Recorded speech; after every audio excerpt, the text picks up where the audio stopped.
I see so many homeschoolers and classroom teachers that use unit studies but feel that they must rely on box curriculum or online programs to cover the basics.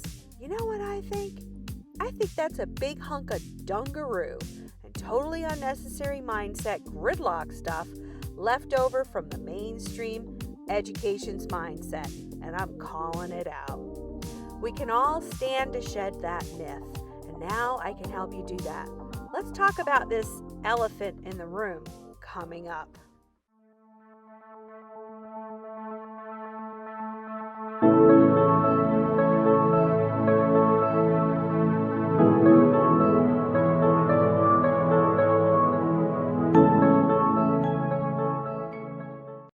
Hi, I'm Gloria, founder of NatureGlow's eScience online math and science courses for kiddos and homeschool parent unit study coach. If you like what you're seeing and hearing so far, go ahead now and hit those like, share, and subscribe buttons below. Today I'm here to help bust the myth that the basics can't be covered in unit studies. In case you don't know what I mean by the basics, it's a term especially used in the homeschool community for covering what public education typically calls the 3 R's: reading, writing, and arithmetic. How do I know that the basics or 3 R's can be covered with unit studies? I've used nature-based unit studies for over a decade now that not only cover all the basics, but exceed covering reading, writing, and yes, even math too. I facilitate math learning through a course I have curated since 2003 called MathArt.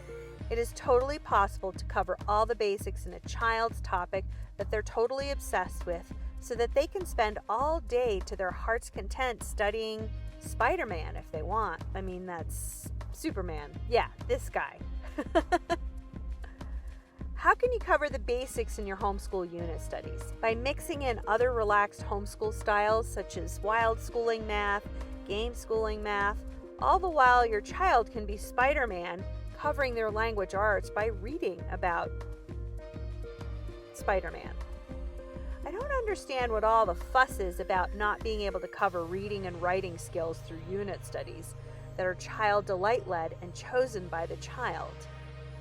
If your child is obsessed with all things Superman or Wonder Woman, you can get, for example, comic books to cover all the skills needed for language arts. How will you cover many of their language arts skills? Invite them to create their own comic strips inspired from their love and passion for example, the superheroes. Bada boom, done. Check off all of those mostly unnecessary skills right off your state requirements checklist. Let's face it, most of what's expected to be learned in mainstream education is memorized, forgotten, and never again used in our lives except in the school environment. What a sad waste of 12 years of a child's valuable time. Want to solve this issue once and for all? Here are my suggestions after a decade of deschooling and facilitating homeschool online unit study courses. Number 1, jump all over your child's latest obsession. You might not think it's learning, especially if it's something like video games or making balloon animals, but lean into this with me. Fuel that child's interest with physical and digital online resources. Start by looking around your house for all the free dusty old physical stuff you have that your kiddos haven't seen in a long while or ever. Look for it like a treasure hunt. Then strew or lay it out on an empty table or corner in your house where they'll discover it on their own and interact with it. Number 3, look for the subjects in your found resources, stories, potential word problems, measuring activities, math patterns, arts and crafts, outdoor nature connecting games, all centered around your child's wildest obsessive interests. These will provide important connections for fueling a desire for maths and all those pesky reading and writing skills. I'll share a famous quote from the beloved homeschool and unschool inspirer, John Holt himself. What is most important and valuable about the home as a base for children's growth into the world is not that it is a better school than the schools, but that it isn't a school at all. John Holt.